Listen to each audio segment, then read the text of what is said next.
Polresta Banda Aceh melaksanakan kegiatan Panen Raya Jagung serentak kuartal 2 tahun 2026 sebagai bentuk dukungan nyata terhadap program swasembada jagung nasional.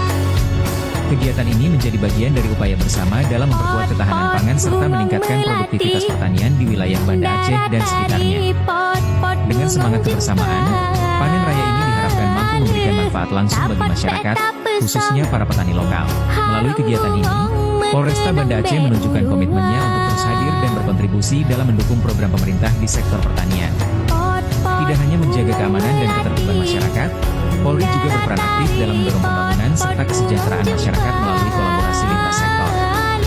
Kehadiran berbagai pihak dalam kegiatan ini menjadi simbol kuatnya sinergitas dalam mendukung ketahanan pangan nasional.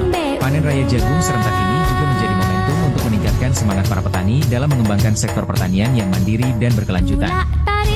Diharapkan hasil panen yang diperoleh dapat memberikan dampak positif terhadap perekonomian masyarakat serta menjadi langkah nyata menuju kemandirian pangan di daerah.